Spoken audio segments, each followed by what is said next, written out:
사도신경하심으로 우리의 신앙을 하나님 앞에 고백합니다. 나는 전능하신 아버지 하나님, 천지의 창조주를 믿습니다. 나는 그의 유일하신 아들 우리 주 예수 그리스도를 믿습니다. 그는 성령으로 잉태되어 동정녀 마리아에게서 나시고 본디오 빌라도에게 고난을 받아 십자가에 못 박혀 죽으시고 장사된 지 사흘 만에 죽은 자 가운데서 다시 살아나셨으며 하늘에 오르시어 전능하신 아버지 하나님 우편에 앉아 계시다가 거기로부터 살아있는 자와 죽은 자를 심판하러 오십니다. 나는 성령을 믿으며 거룩한 공교회와 성도의 교제와 죄를 용서받는 것과 몸의 부활과 영생을 믿습니다. 아멘. 찬송가 522장입니다.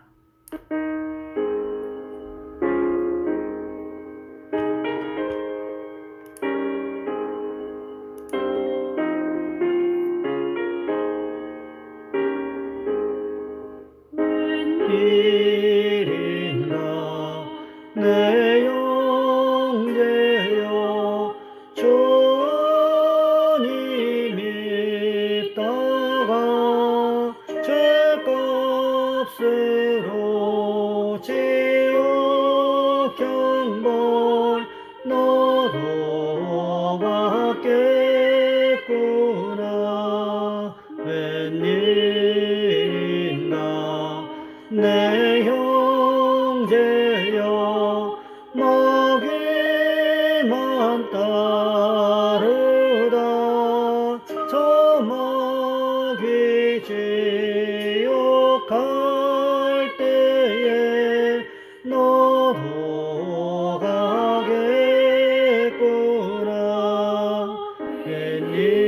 웬일인가 내 형제여 재물만 취하다 세상 물질 불탈 때에 너도 타겠구나.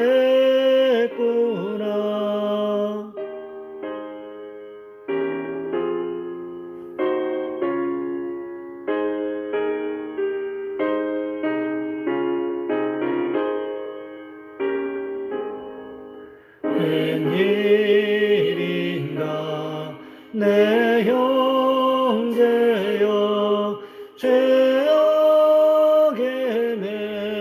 매여서 한없이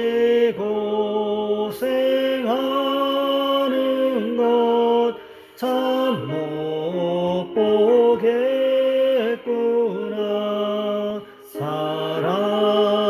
사랑하는 내 동포여 주께로 나오라.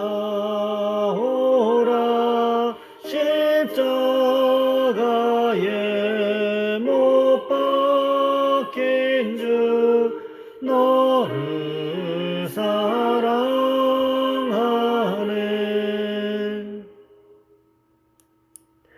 오늘 말씀 열왕기상 18장에서 보겠습니다. 열왕기상 18장 25절로 40절까지 말씀입니다. 제가 가진 성경은 구약성경 548쪽에 있습니다. 제가 봉독해 드립니다. 엘리야가 바알의 선지자들에게 이르되 너희는 많으니 먼저 송아지 한 마리를 택하여 잡고 너희 신의 이름을 부르라. 그러나 불을 붙이지 말라.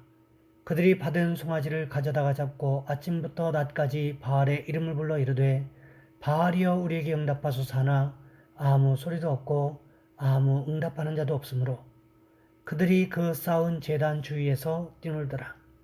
정오에 이르러는 엘리야가 그들을 조롱하여 이르되 큰 소리로 부르라. 그는 신인즉 묵상하고 있는지 혹은 그가 잠깐 나갔는지 혹은 그가 길을 행하는지 혹은 그가 잠이 들어서 깨워야 할 것인지 하며 이에 그들이 큰 소리로 부르고 그들의 규례를 따라 피가 흐르기까지 칼과 창으로 그들의 몸을 상하게 하더라. 이같이 하여 정오가 지났고 그들이 미친 듯이 떠들어 저녁 소재에 들을 때까지 이르렀으나 아무 소리도 없고 응답하는 자나 돌아보는 자가 아무도 없더라. 엘리야가 모든 백성을 향하여 이르되 내게로 가까이 오라. 백성이 다 그에게 가까이 가매 그가 무너진 여호와의 제단을 수축하되 야곱의 아들들의 지파의 수요를 따라 엘리야가 돌 12개를 취하니 이 야곱은 옛적에 여호와의 말씀이 임하여 이르시기를 내 이름을 이스라엘이라 하리라 하신 자더라. 그가 여호와의 이름을 의지하여 그 돌로 제단을 쌓고 제단을 돌아가며 곡식 종자 두세 알을 둘 만한 도랑을 만들고 또 나무를 버리고 송아지에 각을 떠서 나무 위에 놓고 이르되 통 넷에 물을 채우다가 번제물과 나무 위에 부으라고 또 이르되 다시 그리하라 하여 다시 그리하니 또 이르되 세 번째로 그리하라 하여 세 번째로 그리하니 물이 제단으로 두루 흐르고 도랑에도 물이 가득 찼더라. 저녁 소재 들을 때에 이르러 선지자 엘리야가 나아가서 말하되 아브라함과 이삭과 이스라엘의 하나님 여호와여 주께서 이스라엘 중에서 하나님이신 것과 내가 주의 종인 것과 내가 주의 말씀대로 이 모든 일을 행하는 것을 오늘 알게 하옵소서. 여호와여 내게 응답하옵소서. 내게 응답하옵소서. 이 백성에게 주 여호와는 하나님이신 것과 주는 그들의 마음을 되돌이키심을 알게 하옵소서하며 이에 여호와의 불이 내려서 번제물과 나무와 돌과 흙을 태우고 또 도랑에 물을 핥은지라. 모든 백성이 보고 엎드려 말하되 여호와 그는 하나님이시로다. 여호와 그는 하나님이시로다 하니 엘리야가 그들에게 이르되 바알의 선지자를 잡되 그들 중 하나도 도망하지 못하게 하라 하매 곧 잡은지라. 엘리야가 그들을 기손 시내로 내려다가 거기서 죽이니라. 아멘. 오늘 본문의 말씀을 가지고 응답과 심판이라는 제목으로 함께 말씀을 살펴보겠습니다. 성경에 보시면 발람의 교훈을 따랐다라는 말이 나옵니다. 또 니골라 당의 교훈을 따랐다 하는 말도 나옵니다. 이 두 가지 모두 세상과 타협하며 살아가는 모습을 말합니다. 발람이라고 하는 사람은 구약 민수기 22장에서 25장에 나오는 사람인데 이분은 선지자입니다. 선지자인데 하나님의 뜻을 바로 전해야 하는 선지자가 그 이스라엘을 치고자 하는 모압 왕 발락에게 돈을 받고 돈에 매수당해서 이스라엘을 저주하게 되었습니다.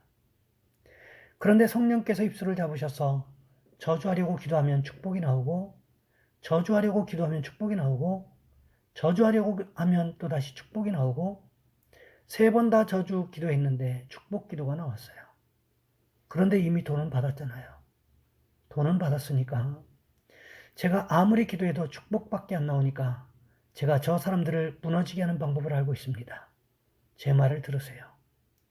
이 모압 여인들을 데려다가 저쪽 이스라엘 젊은이들을 유혹해서 우상 제물을 먹게 하고 음란하게 만드십시오. 음행하게 만드십시오. 이렇게 아이디어를 주고 갔어요.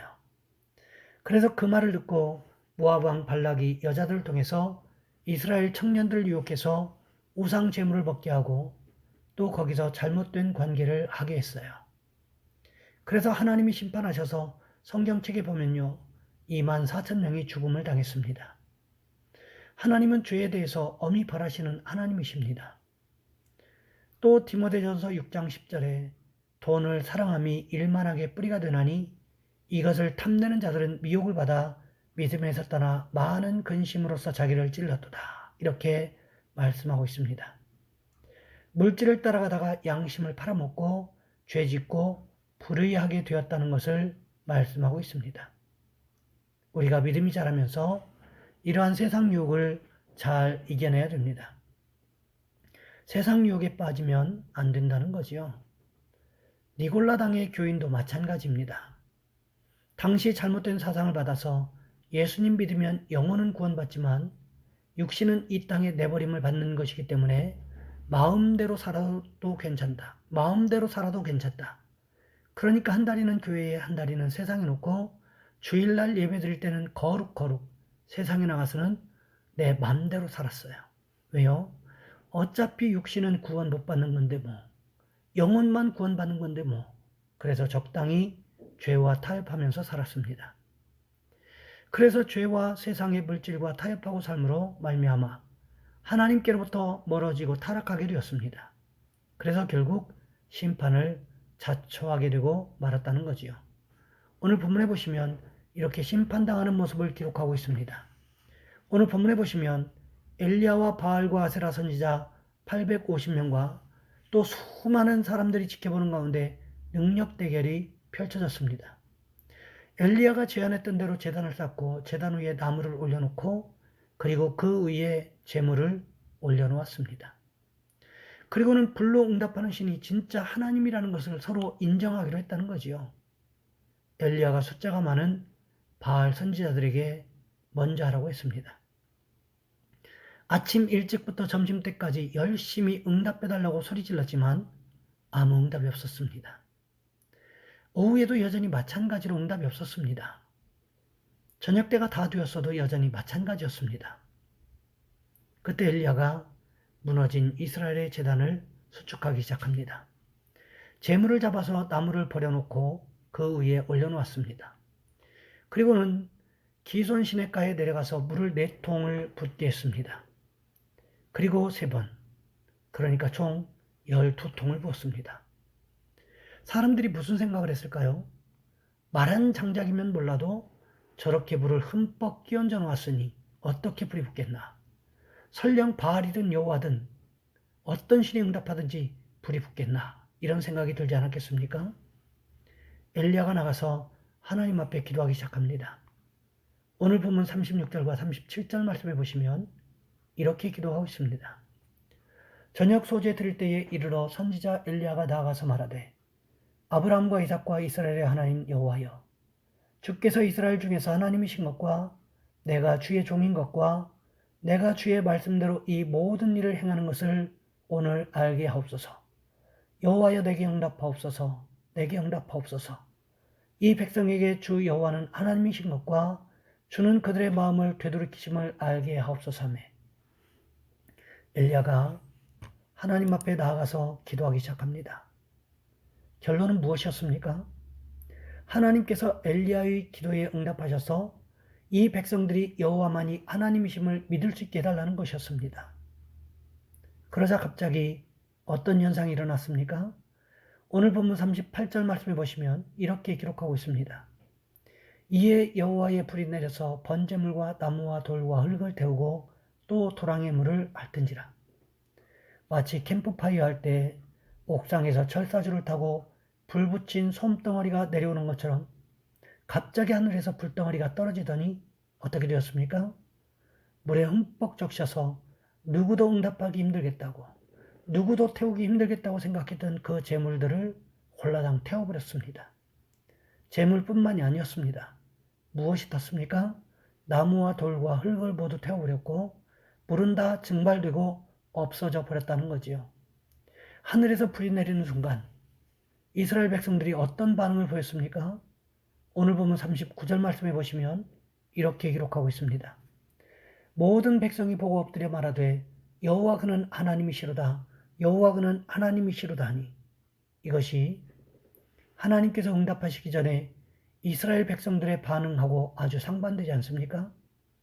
엘리야가 이스라엘 백성들에게 무슨 말을 했었습니까? 21절 말씀해 보시면 이렇게 기록되어 있습니다. 엘리야가 모든 백성에게 가까이 나가 이르되 너희가 어느 때까지 돌 사이에서 머뭇머뭇하려느냐. 여호와가 만일 하나님이면 그를 따르고 바알이 만일 하나님이면 그를 따를지니라 하니 백성이 말 한마디도 대답하지 아니하는지라. 그런데 오늘 본문 39절 말씀에서는 누가 시킨 것도 누가 가르쳐 준 것도 아닌데 자발적으로 여호와 그는 하나님이시로다 라고 2번씩이나 고백하고 있는 것을 볼 수 있습니다. 왜 그랬을까요? 이미 제물 위에 하나님의 심판의 불이 임했지만 이스라엘 백성들의 마음에도 심판의 불이 내렸음을 말씀하고 있는 것입니다. 여기서 끝났습니까? 그렇지 않습니다. 누구에 대한 심판이 남았습니까? 거짓 선지자들인 바알과 아세라 선지자들에 대한 심판이 남았다는 거지요. 오늘 보면 40절 말씀해 보시면 이렇게 기록하고 있습니다. 엘리야가 그들에게 이르되 바알의 선지자를 잡되 그들 중 하나도 도망하지 못하게 하라 하매 곧 잡은지라. 엘리야가 그들을 기손 시내로 내려다가 거기서 죽이니라. 왜 엘리야가 바알의 선지자를 하나도 도망하지 못하게 잡으라고 했을까요? 이미 슬금슬금 도망가기 시작했다는 거지요. 그럼에도 불구하고 이스라엘 백성들이 합세해서 바알 선지자 전부를 체포했습니다. 그리고는 어떻게 했습니까? 기손 시냇가로 끌고 내려가서 전부 다 죽였다고 성경이 기록하고 있습니다. 우상 숭배자에 대한 하나님의 심판을 말씀하고 있다는 거지요. 여러분, 그렇습니다. 하나님의 응답하심이 누군가에게는 기쁨과 감사로 나타날 수도 있지만 누군가에게는 심판과 저주로 나타날 수도 있다는 것입니다. 우리는 어떻습니까? 하나님의 응답하심이 우리에게는 매 순간 축복과 기쁨과 감사로 나타나는 축복이 있으시기를 주님의 이름으로 부탁을 드립니다. 이 시간 우리 한 목소리 함께 기도하겠습니다. 하나님, 우리도 하나님의 응답을 기다리게 하시고 하나님의 응답하심이 우리에게 매 순간 축복과 기쁨과 감사로 나타나게 도와주옵소서. 또한 기도하실 것은 우리 교회가 선교하는 선교사님과 또한 교회들을 위해서, 또 이를 위해 중보하는 우리 성도들과 또 물질로 헌신하고 있는 우리 성도들을 위해서 이 시간 우리 주여 한번 간절히 부르신 후에 한 목소리 함께 기도합니다. 주여, 사랑의 하나님, 우리를 도와주시기를 원합니다.